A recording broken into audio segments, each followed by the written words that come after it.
จวดจวดจ่ายบนห้างเดินแล้วเด้อจ่ายบนห้างเฮ็ดอีกแล้ววันนี้เนาะ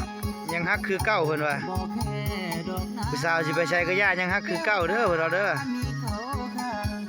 เอากลางทางเลยเนาะ กลางทางอยู่บนโคกสว่างเลยทีมงานเอาคุมทางออกโคกขิมินเด้อประตูห้อมทางเลยเนาะยังบ่ได้เคยถ่ายจักเทื่อเราอยู่นี่นะชึบชึบเอาเต็มที่มานอนเฝ้าหัว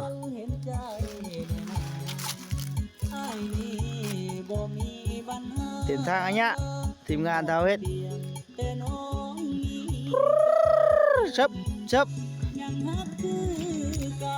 หลายคนว่าคือบอลแดนเซอร์ว่ะโอ้ยว่ะติดต่อมันยากเนาะช่วงนี้เนาะจะน้อยแดดจะน้อยผลอยู่แต่มันทางว่ากินคาดคนเดียวกินคาดว่ะโอเค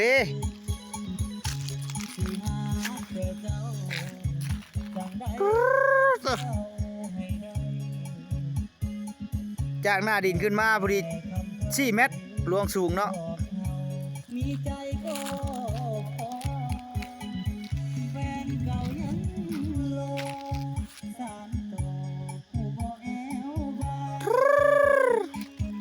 ฮึบ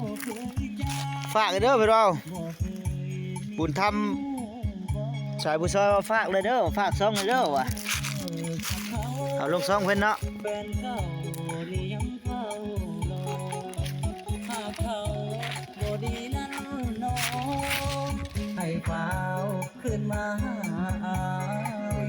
เอายาวไปเ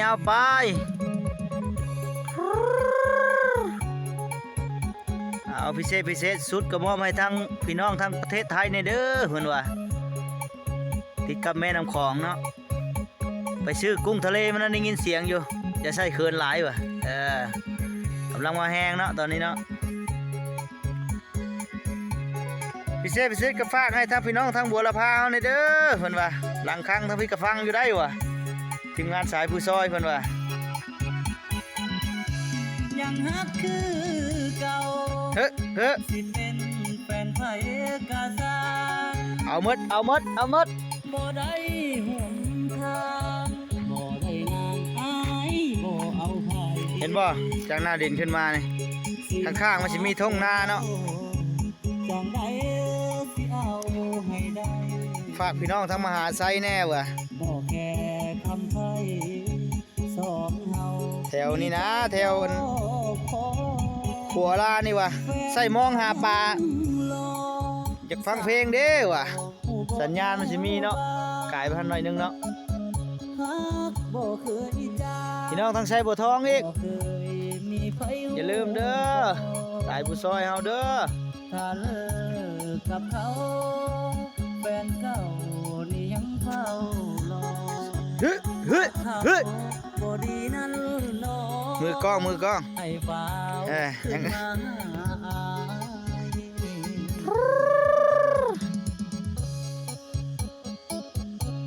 เยอะ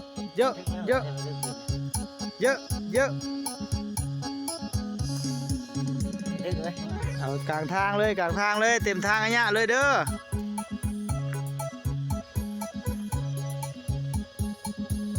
เอาอย่าลืมพี่น้องเบิ่งแล้วอย่าลืมกดไลค์กดแชร์เด้อกดติดตาม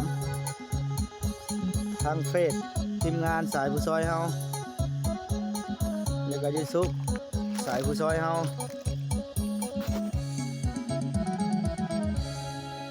เนี่ย